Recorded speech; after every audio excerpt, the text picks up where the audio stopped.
I must make another correction from last week's episode. This is going to be just a new recurring theme. Apparently, if you listen to the Arcade Cafe last week from Arcade Bookshop, Bryce so astutely pointed out to me that I've been saying the word ethereal wrong. Yeah. I always say ethereal or ethereal. I've been saying ethereal. It's incorrect. I don't think I'm saying it right anyway. Ethereal. It's just I skipped something or other, but fuck it. Saying it how I like it. Why do I say it though? Because as this episode is dropped last Friday, my story, Asher Kang versus the Army of the Undead, has been published in Ethereal Nightmares. Twisted Horror Anthem. I keep forgetting the fucking rest of it. To me, we were just talking about the Gridiron Gates. We were putting it in your bio for a submission, and they were like, what the fuck was the rest of it? Gridiron Gates of Hell, and it's a horror anthology for charity. There's always something tacked on to these anthologies that I can never remember. The subtitle, it kills me. But anyway, I'm in Dark Home Publishing, Ethereal Nightmares. It's going to be good. Good. Buy a copy. Do it now. Maybe if I'm real lucky, I already have my copy in hand. Yeah. I hope my contributor copy is the hardback. That'd be nice. Usually it's the hardback, but you never know. I don't know. It's coming from ye old England, I think so, or somewhere in the UK. From across the pond. I never actually stopped and asked, hey, what part of the UK are you from? Yeah. So Spencer. The white part. Anywhere but London, I guess. So Spencer, you submitted a story to the Sirens Call. I did, yes. You excited about that? We'll see. We shall see. It's a good publication. It is. They accept a lot of, or they publish a lot of stories. I don't know if they accept a lot of stories. They must get a lot of stories. So that was the only thing that sucked about me getting published in the spring issue was that there was a lot of competition. Yeah. So it's like, are people reading this whole thing? And I was near the back too. So I was like, it's like page 195 out because of 2 it looks something. like there's a lot of people in them. Yeah, they definitely have a lot of stories. But anyway, I wish you luck on that. Thank you. Hopefully, I feel good about having it in pretty early. Also, you accidentally fit their theme. Accidentally, yes. But that seems to be a theme. You wrote a story about, we'll just say fires involved, and their sub-theme was can't stand the heat. Yeah. That's fucking perfect in my opinion. So you already had a story ready to go rip-roaring. So today's episode is going to be Spencer's idea, probably. I told him to think of one, so we shall see how that turns out after the musical introduction. It should probably be an extra long musical introduction. Enjoy this 30-minute Conway Twitty song.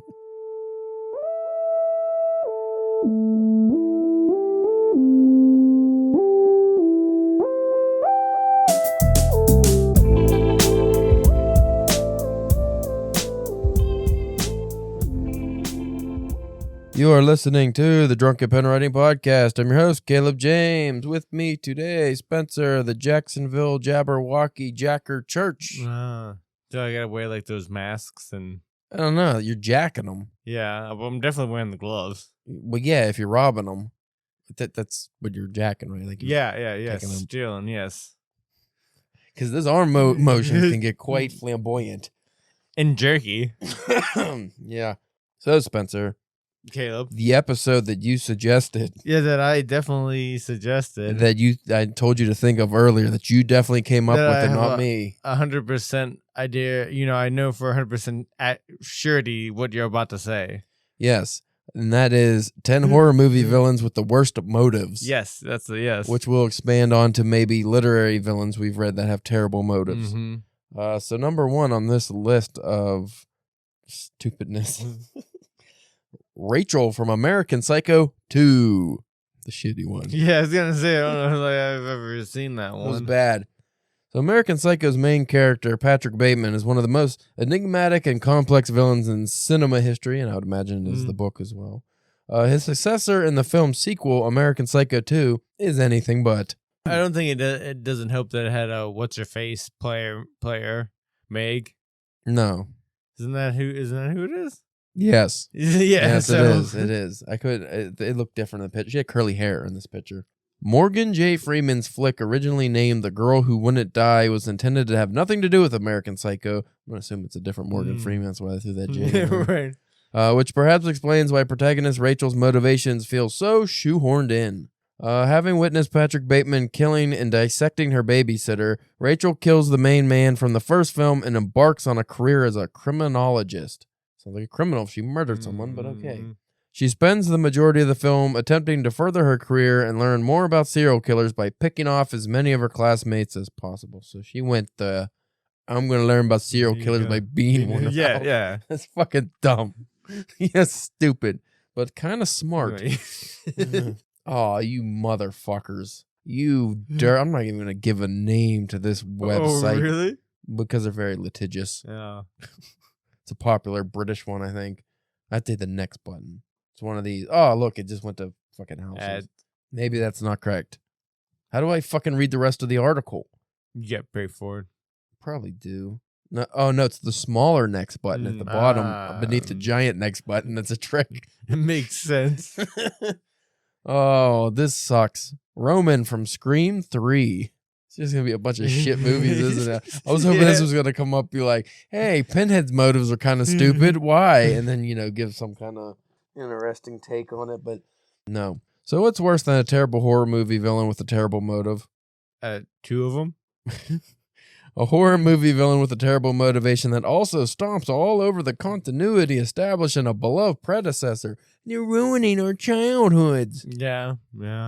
5G, Catherine Kennedy, Bob Iger. They always bitch about those people ruining their childhoods.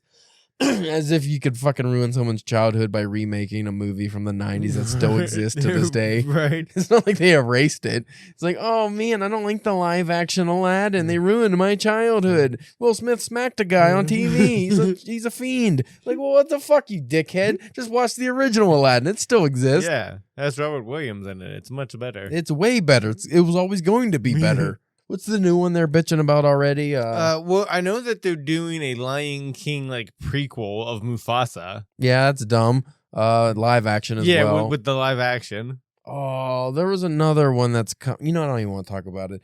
The mopey villain from the worst entry in the original Scream trilogy, Roman Bridger, was revealed to be the son of Maureen Prescott. Born out of the R word. Are we allowed to say that on air anymore? Or we get demonetized? I don't believe we are. But so born out of a rape during her time as an actress. You thought of a different R word. I thought of two different. With severe okay, this guy sucks. Fuck him. Fuck him in the butt. Right in the... Well, maybe that's... If that happened, he probably would have been born to cause ass whatever he did. Now, this one I always thought was great motivation, personally. The Slaughters, the Texas Chainsaw Massacre, the Next Generation. This is the manic... Oh, what the fuck's dickhead's name? Oh, when I said manic, all of a sudden I just keep thinking, Manic Monday. Matthew McConaughey, the manic Matthew McConaughey in this. Basically, the Sawyer family, which they changed their name in this movie, I think. Is that what it is? The Slaughters? I don't know. But they changed their name for some stupid reason. But in the original, they killed people to make them into barbecue. Mm-hmm. World-class, award-winning barbecue. In this one, they just kill people because it's fun and they're crazy. I liked it. Yeah. Sometimes you don't need a motivation. It's not a good movie. Especially for like that kind of stuff. Yeah, it's not going to be a good movie. If anything, the motivation might ruin it. Renee Zellweger was in it, just getting beat up a lot. I like when... That's why you like it so much. Her stupid lemon-sucking face. I like when Chappelle did that Chappelle show. It was like I think it was like one of those family swap episodes. Oh, yeah. Where it was like white people moving with black people, vice versa. And he was like, Chappelle's on the toilet reading like White People Weekly or something. And he was like, who the fuck is Renee Zellweger? Tom Cruise is looking bad. Scientology will get you every time. Eventually. Once your thetan levels go too high, it's over. It's over. The TV await further instructions. I'm not even going to read it because I don't know what it is. It's British. It's a quirky, low-budget British horror movie that follows a family trapped in their home where a mysterious command on their television tells them to wait further instructions, and they cause problems. Stupid. Dumb. We're trying to do mainstream here. such as number 6, Bayfield Babyface Killer and Happy Death Day. This is the bottom of the barrel. It's a dumb idea you had here. It is a terrible idea that I had. So Groundhog Day meets Scream. Happy Death Day is all about the mysteries behind why Tree Gelbman wakes up repeating the same day until she is murdered by Babyface, as well as the identity of who is behind the mask. I actually watched this movie, and I remember it was kind of funny. I heard it. I heard that it was like, good. I don't know, but didn't they do a second one too? Probably. The killer is eventually revealed to be Tree's roommate, Laurie Spangler, though her motivations don't do the film's inventive premise nearly the justice it deserves. Laurie attempts to poison Tree with some cupcakes, donning the babyface mask. Why is she killing people? Tree is having an affair with Dr. Gregory Butler, a man Laurie also has her eyes on. So it's killing. That's why. It's dumb. How do you get stuck in a cycle? Yeah. The shark from Jaws: The Revenge. It's a fucking shark. It's a fucking shark. It's a fucking shark. It's a fucking shark. It's hungry. You're in its fucking home. It's a fucking shark. Does it really need motivation? It's a fucking shark. Wait, one more time. What is it? It's a fucking shark. God damn it. It's a fucking shark. Are you kidding me? Are you fucking kidding me? But its motives were suspect at best. Is it the revenge part? Because that sounds like you gave any more of a motivation to the shark than ever was existing in a shark. Because it's a fucking shark. So if the shark is trying to get revenge, at least that's a motivation, which it did not have before, other than I eat stuff. And you know what? I'm sorry, but in the original Jaws, shark ain't that hungry. He's gonna be going up on a boat and doing all. No. He's a big shark. I know he gets hungry. He got the munchies, but that's too much work. He's just gonna get more fat kids on tubas and stuff. Inner tubes, not tuba. The fat kid playing the tuba.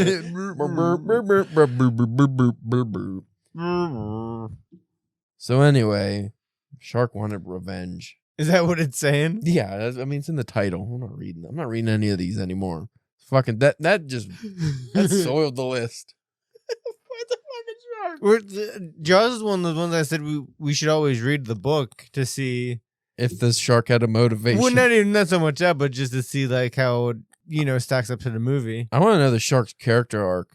Was it like bullied by bigger sharks, and then that made it aggressive, and then it got big by eating other sharks, and then I don't know. The secret origin that they never tell you is that fucking captain murdered that shark's family. Well, it was just a little baby shark. Number 4, Dr. Lawrence Gordon from Saw 3. Not my sweet Prince Wesley. He's never a prince. He's the Dread Pirates Roberts, though. Dread Pirate Roberts. He's not multiple pirates, but there are multiple Dread Pirates Roberts. Damn, I keep saying pirates. You know what? He had to cut off his leg in the movie. I don't know. Did he succeed? You know what always bugged me about that Saw movie, the first one? So he had a cell phone, and he couldn't reach it. And that's why he had to saw off his leg. Right. Instead of trying to saw off the chain, the pipe, or use the saw to reach for the cell phone. Which was right in front of him, or his shirt, or anything. Anything. And also, and I'm sure I sent this to you, somebody took a screenshot of the phone when he finally gets it, and it has the date before 9/11 or something. It was September 10th, 2001. So it's like tomorrow's going to be a bummer, too. This sucks. So apparently this has a convoluted motivation here. Oh, what, a Saw movie has convoluted motivations? No way! So after cutting off his own foot at the end of the first film, Cary Elwes's character had been working off screen as Jigsaw's apprentice. He is tasked with protecting Jill, Jigsaw's wife, and when Hoffman kills her, he kidnaps him and locks him in the same bathroom that housed him. So why, he had a pay dispute or something. I don't. Oh, is that why he wasn't in them, in a lot of them? No, that's why he was sawing people. Leprechaun 3. Wait. Number 3, Leprechaun. Leprechaun 2. So the Leprechaun's motivations in Leprechaun 2 were not up to snuff. You want to know why? Why? Well, first, whether it be through seeing Jennifer Aniston's taking her first big step into the world of hack. I thought that was going somewhere else for some reason. Taking a big something. Warwick Davis is it Warwick Davis? Because this says Warwick Davies. I thought it was Davis. I thought it was Davis too. He has a stellar performance as a fucking dancing leprechaun, Irish stereotype. What's his motivation, Spencer? That's what I want to know. Murder? Murder, that's usually it. But what causes him to murder? They took his gold? Leprechaun intends to marry his daughter when she sneezes 3 times without someone saying God bless you. I mean, that's his motivation. I mean, that is a pretty shitty motivation. Yeah, nobody steals the gold. People are going to be so mad if they listen to this. But he's not explaining all this stuff right. I don't understand. A fucking leprechaun. And now there's more to that. See, what had happened was they also stole his gold. Who cares? Ooh, number 2. I always like this one. Tommy Jarvis from Friday the 13th. Okay. So Jason's killing people, and then it turns out to be Tommy Jarvis. I forget. Isn't Jason like his hero or something for some stupid reason? He was mentally scarred so much by the killing spree from Jason that the 2 personalities began to merge together. Stupid, but I mean, it's like a diddler diddling kids because he got diddled. Yeah, yeah. Also, I like Drake's latest diss track that came out, something Heart 6 or something. Everyone is just putting it's always, because Kendrick Lamar kept calling him a pedophile. So, in like 4 different songs that dropped all like, pretty close together. So Drake made this big song defending himself, and everyone just keeps putting, all he did was write a song from It's Always Sunny in Philadelphia, do not diddle kids, oh no, diddle kids. And it's like, that's basically what it is. You wrote the Do Not Diddle Kids song. Number 1 on this fine list, Zach Sanford, There's Someone Inside Your House. And I don't know who that is. But it says number 1. I should probably read the motivation, huh? I was going to close it out and not read the motivation. But you bastard. Zach is angry at how crooked his father is as a businessman and a bigot for good measure. It's a question mark, so I don't know if that... Is he a bigot? Or does he just think that the races shouldn't mix? What is... Fuck. He just doesn't like his neighbor shorty shorts. Buying and selling farms and turfing families out on the street. So that fucking stupid. It was all fucking stupid. What a dumb idea. That was a terrible idea. That was the dumbest thing you've... A fucking shark? It's a fucking shark. It's a fucking shark, dude. I don't get it. A shark had terrible motivation. What the fuck's the motivation for the cat in Pet Cemetery? I want the motivations for animals now. Oh, what about the dead baby from Pet Cemetery? Like, what's his motivation? I'm not dead no more. I want to play with you, Daddy. That's like, what's the big rig's motivation from Pet Cemetery? Like they ran over the fucking kid. Fucking too much of that. I don't know. That was in the 80s. So what? Meth, I guess, some kind of speed. Cocaine, probably. Cocaine. So can you think of any stories or movies or popular forms of entertainment where the villain had a terrible motivation and it just ruined it for you or soiled the story in some way? Well, I mean, there's a lot of just like the mustache twirling villain of just I want to destroy the earth to destroy it. Like, no kind of thing. I know one dumb thing was like I guess back in the day, in one of the Fantastic Four issues, comics, that because Dr. Doom's supposed to have this like scarred off terrible face, that's why he's wearing the mask and everything like that. But and they do this story, like I said, I think it was just like a 1-issue kind of thing where they actually revere like he takes off his mask and it's just like one small scar right below his eye, but he's so vain that he's this disfigured monster now. Like, then that's why he wears, Didn't the original Lex Luthor have the lamest motivation? Well, yeah, but like Superman made him lose his hair. Something dumb like that. Superman made him bald. Yeah. There's a good chance he's going to go bald anyway. Yeah, that was a bad one. You know what? This might be a little... You know what that proves, though? Like, because before, whenever Luthor had hair, he was a ginger. Yeah. So one of the most evil people on the planet in the DC universe... Ginger. Is technically a ginger. I see what you're saying. Anyway, this is going to be a controversial take. Okay. The Joker from The Dark Knight. Okay. Had a stupid motivation, a.k.a. no motivation. I just like chaos. Yeah. He's dumb. It's your motivation. Even just the Joker in general, his motivation is just to cause trouble. Yeah, it's just chaos. Stupid. He's a stupid guy. Yeah. With a stupid face and dumbass motivation. Still better than that fucking shark. It's a shark. It's a fucking shark. It's a fucking shark.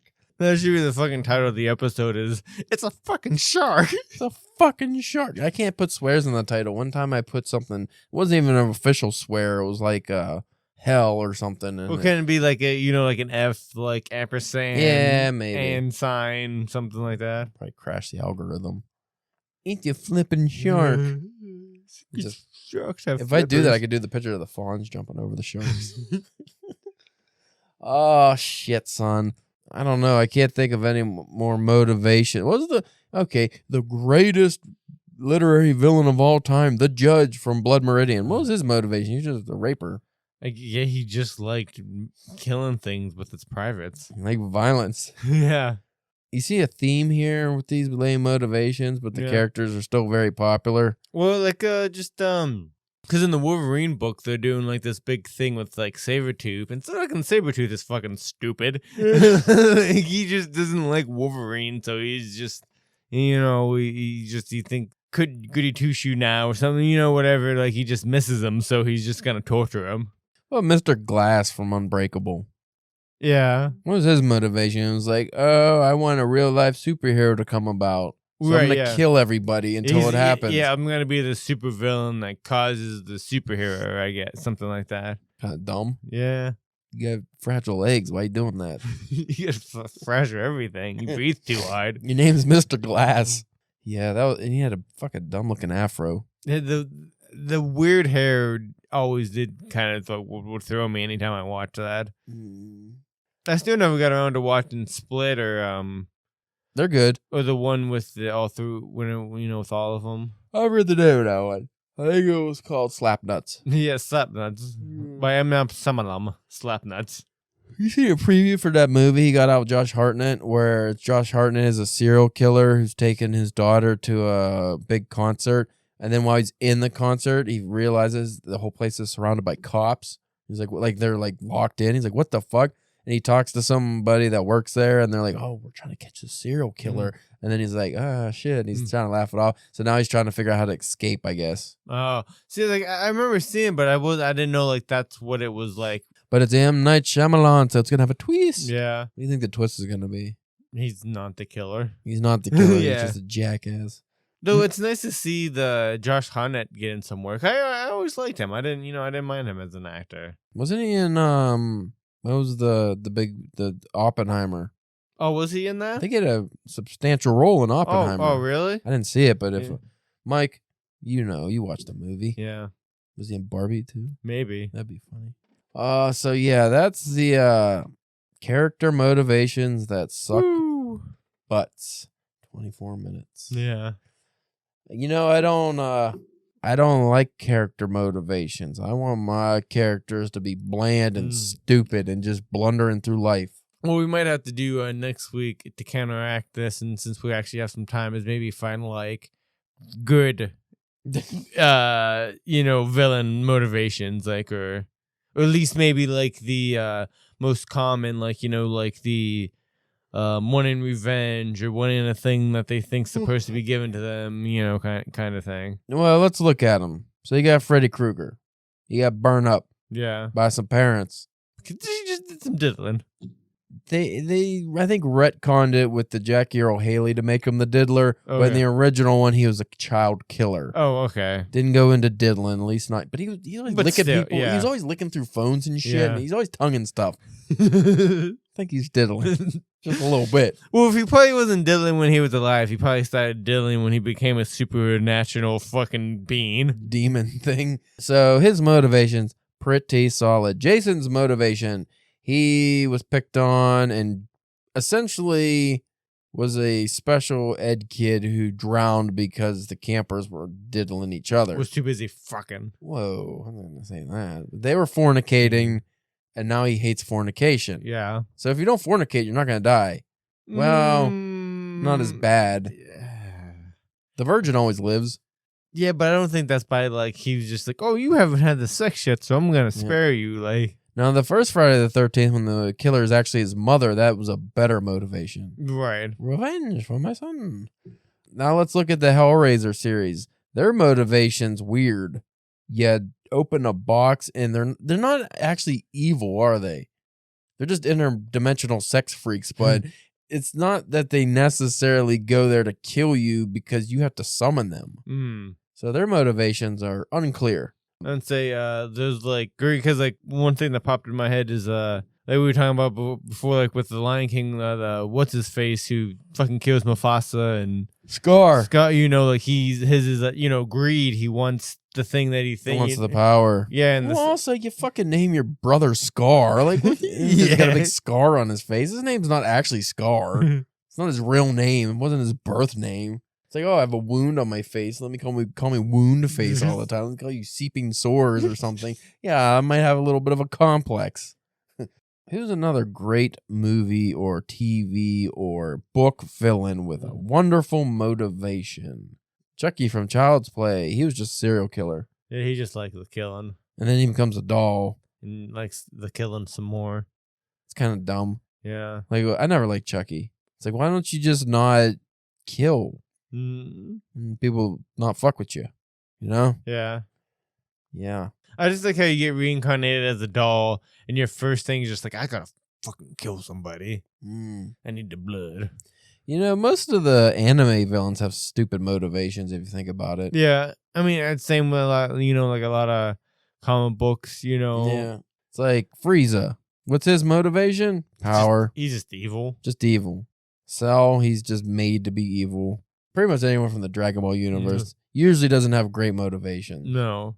The motivations on Death Note were interesting because the villain, I think if I remember correctly, started off trying to do good. Well, I was gonna say because like I never watched that, but I just seen so much stuff about it.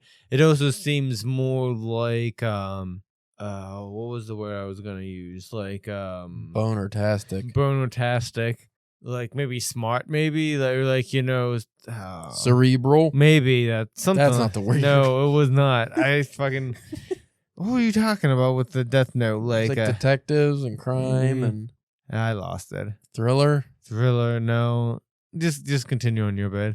No, I don't have a bit, so I was just trying to make you talk more. Yeah, but Death Note was an interesting one, I guess. I don't know. Maybe more personal, I think was what I was. Personal? Yeah. Yeah, maybe. When you look into the character motivations of a lot of fiction, it seems like people generally, especially now, don't flesh it out enough. It's like, what's your motivation? I fucking got fired, so I went on a 30-day killing spree. That seems a little excessive. Well, that's one of the hard things. We already talked about the writing thing of like the motivation, and also like which also that leads into like would these characters actually, it was just something that like a character would do, other than just being like, I'm just doing it because that's what the plot needs to do, other than you find like in the horror stories, like, why are these people doing this? Like, nobody in their right mind would do the things that these people are doing, I heard a blood-curdling scream from that dark abandoned house. Let me check it out. Yeah. Call the fucking cops and they can do it. Ooh, I see a big shark in the ocean. I should go fucking swim. It's a fucking shark. It's a fucking shark. He won't kill me because I never did anything to cause him to need revenge. He's a shark. Unless he's revenging, he won't get me. So, and I know he won't be revenging because I just met the guy. He doesn't have a scar on his face. He doesn't have a scar on his face. That's fucking stupid. Okay, we'll end it with this. What motivation? Shooter McGavin. His motivation is just he just wants he just is an asshole. Yeah, but that was a competition. Oh, I guess he did go above and beyond to be an asshole because he wanted to be like in your face. Yeah, he didn't like somebody that didn't train his whole life to be a golfer. I mean, we got fucking what's his face ran over like yeah, right before the big putt. Happy Gilmore. Yeah, they're making a second one of that. I hear that. But there's gonna be no Bob Barker or Chubbs, so yeah, it's a little sad. Carl Weathers. I mean, unless if they did like a flashback or like a heavenly scene, they wouldn't have been able to do it anyways. What was I gonna ask you? Oh, what about your stories? Can you think of any specific motivations that you've had? And it doesn't have to be bad guys, but just characters that actually makes the story make sense.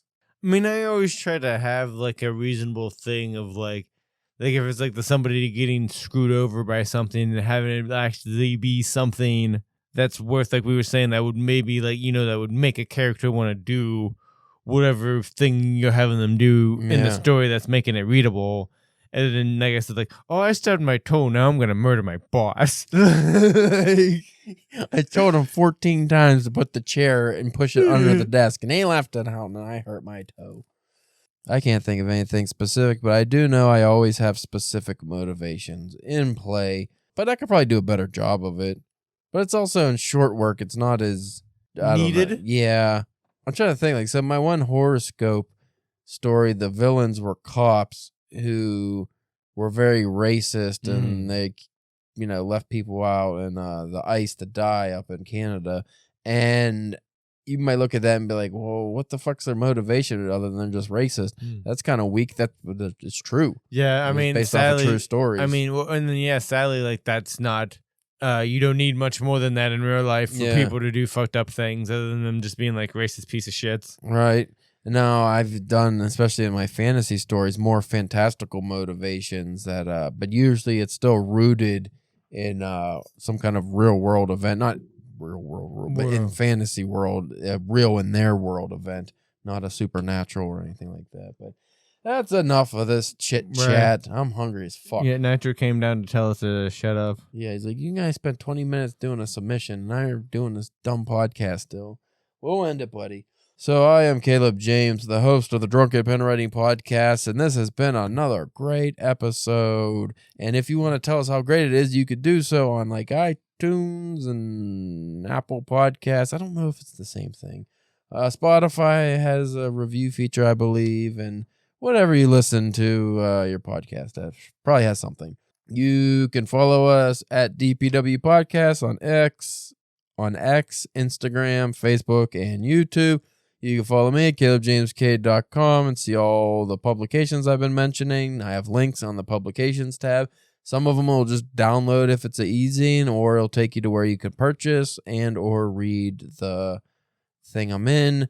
Spencer, what is your OnlyFans this week? You're Jack and Jabberwockies in Jacksonville. On camera. On camera. But I have the mask on so nobody knows that it's me. How many Jabberwockies are there? There's enough. Depending on the job. We thank you for listening. We will check you probably next week.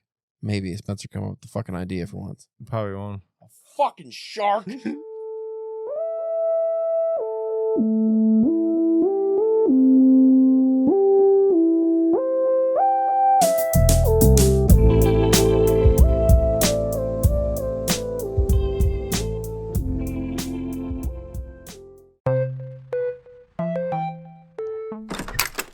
Bryce, what are you doing? Trying to, game. What? This game is really hard. Pac-Man? Yeah. Dude, you're supposed to be playing the game for next week's episode of Arcade Bookshop. I mean, I will. I'm really close to beating this. Right. And what about the book? Huh? We're supposed to finish a book for the podcast, too? Oh, yeah. I finished that last week. Yes! Oh, did you finally beat it? Uh-huh. The first level. Oh, boy. Listen up now. When we leave on, get ready for Arcade Bookshop. Make it fun. We play a game, check it out. Don't be lame. Listen up now. When we leave on, get ready for Arcade Bookshop. You can listen to new episodes of Arcade Bookshop every other Monday on Spotify, Apple Podcasts, YouTube, or wherever you get your pods. You'll always find us with a controller in one hand and a book in the other.